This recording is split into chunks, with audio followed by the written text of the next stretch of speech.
De volta aqui no canal Viver Brasil, abraçando a você que está nos acompanhando pela ClaroNet, no HD 527 e no analógico da ClaroNet, o canal número 9. Como é que está chegando aí a nossa transmissão? Está gostando do canal Viver Brasil? Entre em contato com a gente pelas nossas redes sociais, o Instagram, @canal Viver Brasil, e no YouTube você acompanha todos os programas. youtube.com/canal Viver Brasil, com muita coisa positiva para você. E aproveito para te pedir para fazer a inscrição no canal e também ativar o sininho. Ativando o sininho, você tem todas as novidades que acontecem aqui no canal Viver Brasil. Tudo que a gente discutiu por aqui, você vai acompanhar no seu canal Viver Brasil, de Minas para o mundo. E hoje estamos falando do café que faz tanto sucesso mundo afora também, o café mineiro.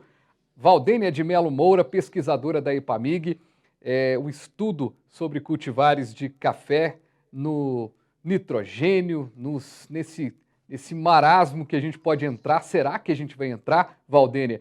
Uma dificuldade? Parece que não, né? Parece que a gente já está conseguindo encontrar caminhos, né? Mas se a gente chegar nesse ponto, as pesquisas já vão se preparando. E falando sobre essa questão, envolvendo aí a questão das cultivares, a utilização do nitrogênio, a Rússia, um material que a gente recebe, né, traz de fora, e a gente tem discutido muito aqui, Valdênia, sobre o Brasil começar a produzir. Tivemos aqui uma empresa participando, falando já da produção interna.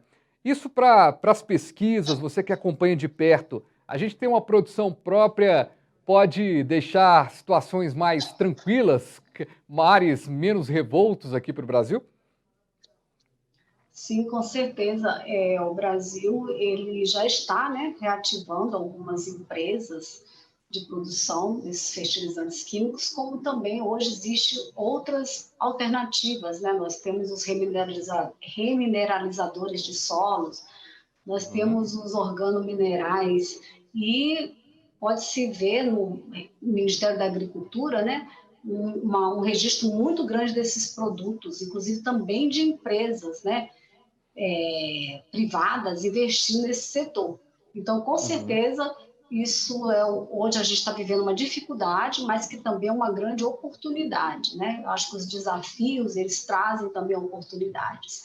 Então, nós temos hoje, né, algumas empresas da própria Petrobras sendo já terceirizadas, e temos essas microempresas muito interessantes.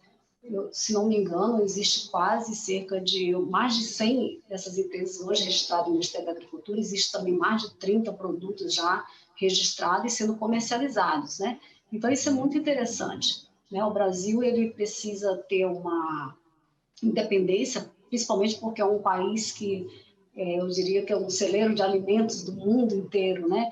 E realmente precisa ter, né, essa produção. É claro que a gente talvez acho que nunca vai chegar a atender 100%, né, em termos de fertilizantes químicos, mas pelo menos assim que não seja totalmente dependente, E quando a gente dos fala do café, fertilizantes. e fala desses testes todos, é uma curiosidade que o nosso telespectador acaba tendo. No campo, e aí até a colheita do grão, a gente tem perda, o grau de perda é grande no campo ou não há essa perda devido aos estudos todos e devido também a esses instrumentos que a gente citou? Com relação à perda na colheita, sempre existe um pouco, né?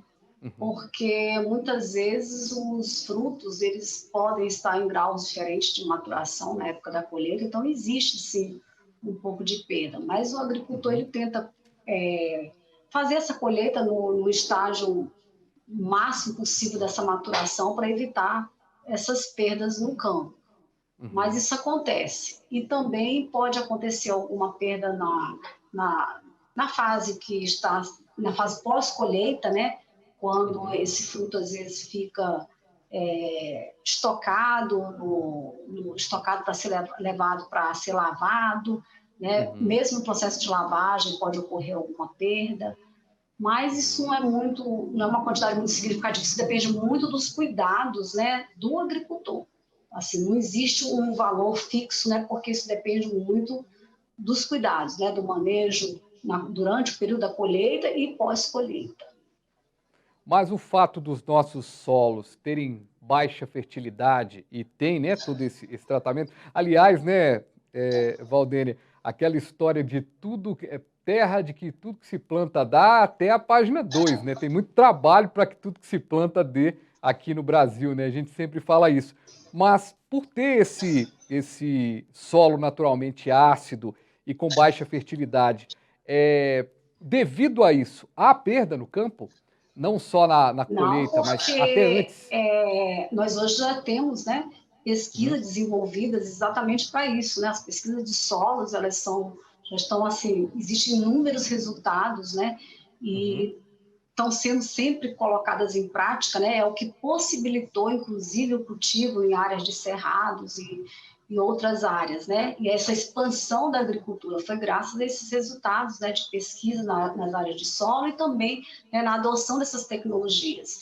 Então, uhum, assim, em termos de perdas, é muito difícil com relação a isso, porque hoje nós temos a questão da correção dos solos, né, onde você vai uhum. corrigir essa acidez, e também nós temos a questão da adubação, né? A forma correta, existem os manuais que orientam os agricultores. Em cada fase do café existe uma quantidade correta de se colocar o adubo de acordo com a análise do solo. Então, nós temos a adubação de plantio, adubação no primeiro ano, adubação no segundo ano, adubação do Uhum. pós-plantio, adubação de produção. Então, isso tudo, existe livros com tabelas para a orientação do agricultor.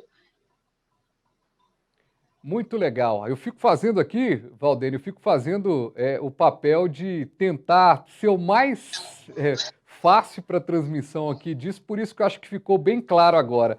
Não há, sendo aqui bem claro, não há aí tanta dificuldade de perda no campo, como a gente tem de outros, por exemplo, a gente já trouxe aqui frutas cítricas, por exemplo, tem uma perda ali dentro, né, da produção, o café não tem tanto essa perda. E a gente está falando do café e tomar um Fizeram café os bom. cuidados Oi? corretos, né? Fizeram os cuidados corretos. E outra coisa que é Isso. interessante também é que essas recomendações, elas variam de acordo com o estado, né? Então, Aham. no estado do Paraná tem as recomendações para lá, no estado de Minas Gerais nós temos as nossas recomendações, no estado de São Paulo tem outras recomendações, então isso aí vai variando, né?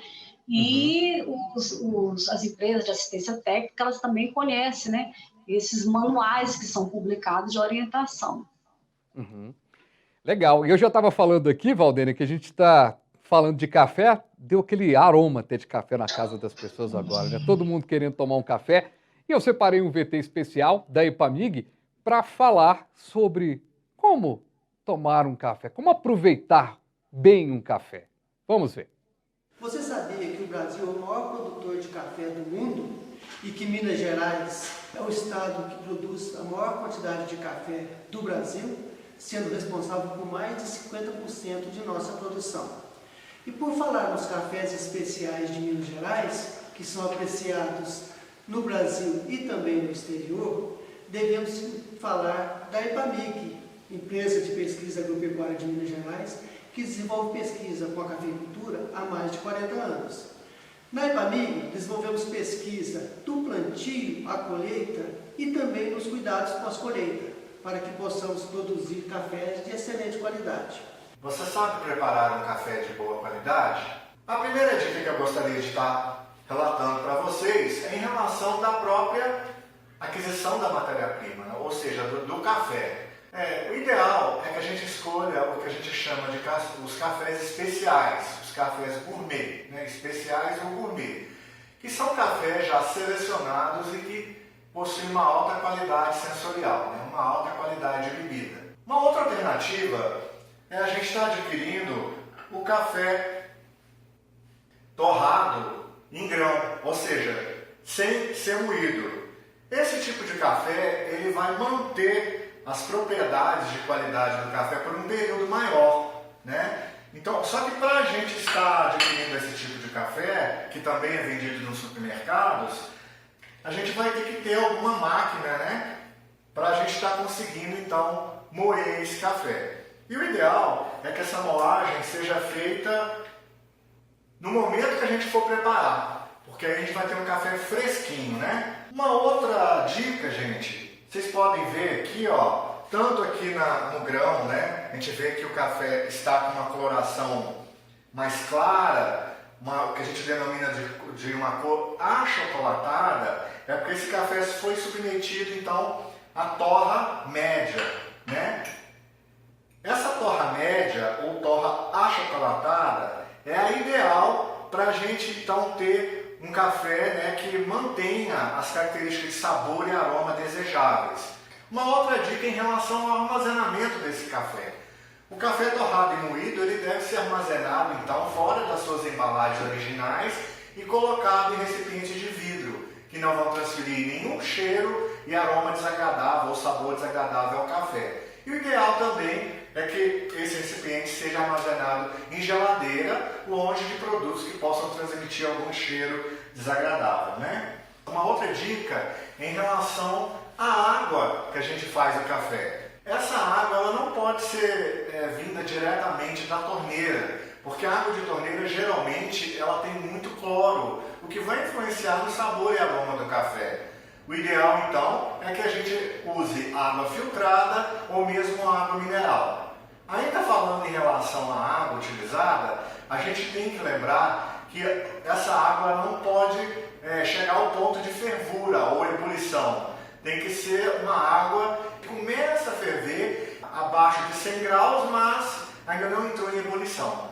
Então essa seria então a temperatura ideal da água para usar para a gente filtrar o café. Agora, você sabia que beber café traz inúmeros benefícios para a nossa saúde? Seja para nos auxiliar em nossas atividades físicas. É relatado também que o café tem um benefício importante no combate à asma, no combate ao mal de Parkinson, no combate a Alzheimer e também algum tipo de diabetes. O café também é importante para eliminar dores de cabeça e também como anti-inflamatório. Pois é, coisa boa demais falar sobre café aqui no programa. Valdênia, para a gente fechar, quais novos caminhos aí para essa pesquisa, para esse estudo? O que teremos aí de novidades sobre as cultivares mais para frente para a gente poder já acompanhar daqui, já ficar dando a bisoiada e poder trazer mais detalhes depois? Bem, a ideia, né, é que a gente possa realmente, né, tá disponibilizando essas informações, seja por meio de publicações, eventos, né, para que o máximo de pessoas possam ter acesso e formar novas equipes ou dar continuidade, né, porque muitas pessoas já estão aposentando, né, e tem jovens aí no mercado, pesquisadores, né, porque isso que é bacana da pesquisa, porque ela é dinâmica, então novas pessoas vão se agregando ao grupo, bolsistas, e à medida que a gente tiver essa oportunidade, né, e interesse de outras pessoas, a gente vai dando continuidade aos trabalhos, né? O próximo passo seria testar essas variedades no campo, como também testar outras cultivares, porque o café é muito interessante, por ser uma cultura perene, muitas vezes quando a gente está terminando um trabalho, novas cultivares já estão no mercado, né? Como você falou. Então, assim, é muito rápido, e aí também essas cultivares precisam ser testadas, né? Então, assim, o trabalho, ele continua, né? Cada hora são variedades novas, resistentes à ferrugem, e todas essas variedades também elas são importantes estarem sendo testadas. E, quem sabe futuramente, o que a gente está falando, a gente identificando esses mecanismos, né? Quem sabe futuramente a gente realmente tenha cultivares mais eficientes também na utilização desses nutrientes. Mas que o importante é que assim, a informação está disponível, né? Muito bem. Valdênia de Melo Moura, pesquisadora da IPAMIG, muitíssimo obrigado pela sua participação aqui com a gente. E a você que está aqui comigo no canal Viver Brasil, eu te agradeço demais. Eu lembrei aqui de um meme, né? Parem de romantizar a vida adulta. Adulto só vive de café, ódio e dívidas. O café está na vida de todo mundo, né? Agora as dívidas e o ódio fica para cada um. Vamos terminando o AgroB e a gente volta numa próxima edição. Valeu!